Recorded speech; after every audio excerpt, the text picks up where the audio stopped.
आप ये बताएं, आपकी फ़िशर फोरम ने अभी तक माहीगीरों के किन किन मसाइल को हल किया है? बज़ाहिर तो यहाँ पे फ़िशरीज़ डिपार्टमेंट बना हुआ है, मिनिस्ट्री है फ़िशरीज़ की, वफाक से लेके सिंध तक जो है उसके कवानीन मौजूद हैं, उनके हज़ारों की तादाद में इसका स्टाफ बैठा हुआ है, इसके डायरेक्टर जनरल से लेके डायरेक्टर बैठे हुए हैं और वहाँ पे गहमा गहमी नज़र आएगी वगैरह ये वो। लेकिन जब हम उसको कैलकुलेट करते हैं, इसका नतीजा देखते हैं तो हमें मायूसी होती है। क्यों कि आज तक ऐसी आबादी एज अ मॉडल के तौर पर पूरे इलाके में, कराची में नज़र नहीं आएगी आपको, जिसमें ये कहा जाए कि गवर्नमेंट ने इस गांव में आके माहीगीरों के पानी की सहूलत हल की हो, माहीगीरों को रोज़गार दिया हो, माहीगीरों के लिए कोई काम किया हो। करोड़ों रुपए, अरबों रुपए के तरक्याती स्कीम्स आती हैं, आज तक वो तरक्याती स्कीमें जो हैं वो कागजात में दफन हैं, अमली तौर पर लोगों पर नहीं पहुँचती। आप ये बताएं, आपकी पाकिस्तान फ़िशर फोरम ने अभी तक माहीगीरों की फलाह बहबूद के लिए क्या काम किया? देखें, पाकिस्तान फ़िशर फोरम 1998 में वजूद में आई थी। तो 10-11 सालों में हम लोगों ने माहीगीरों की एक ऐसी कम्युनिटी को जाके मुंतखब किया काम करने के लिए जो मुकम्मल तौर पे आइसोलेट है। शहरों से, देहात से भी कई दूर किनारों पर आबाद ये लोग जो है वो ख़ुद अपनी शनाख्त भी खो चुके थे। इनको ये पता नहीं था कि इनको भी ज़िंदा रहने का हक़ है या नहीं है। वो लोग एक ग़ुलामी के असर में, वडेरों के असर में, बासर अफला लोगों के असर में वो लोग काम करते थे। फ़िशर फोरम ने मुसलसल 10-11 सालों में काम करके उन्हें एक शनाख्त दी है, उन्हें एक प्लेटफार्म दिया है, उन्हें एक शऊर दिया है, उनको ऑर्गेनाइज़ किया है।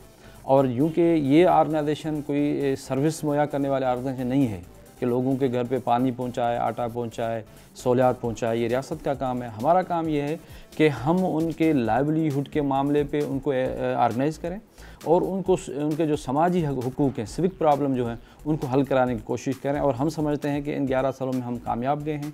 इस वक्त पाकिस्तान फ़िशर फोरम जदोजहद के हवाले से, इनके इशूज़ के हवाले से उनको बहुत हाईलाइट कर चुकी है।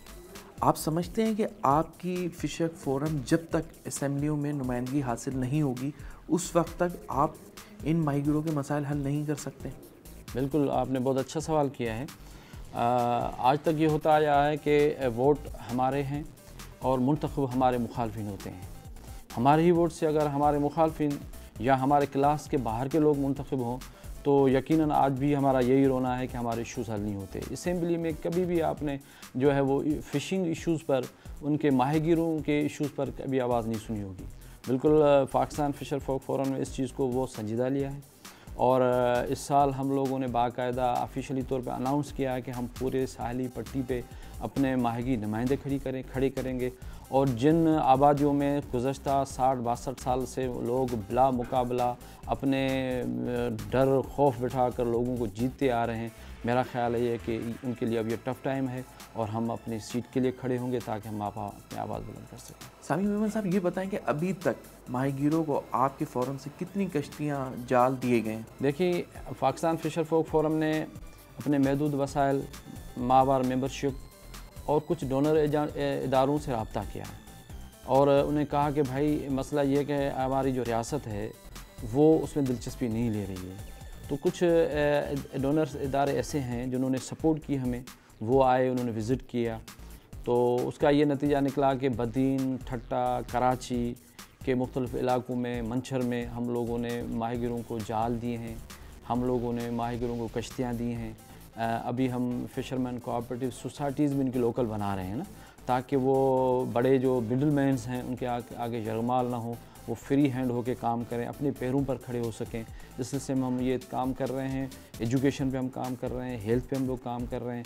हम कोशिश ये कर रहे हैं कि माहीगीर अपने पैरों पे खड़े होकर अपने हुकूक को सही तरीके से पहचान सके और हासिल कर सके। सामी मेमन साहब, हमने देखा कि अक्सर माहीगीर किराए के मकानात में रह रहे हैं।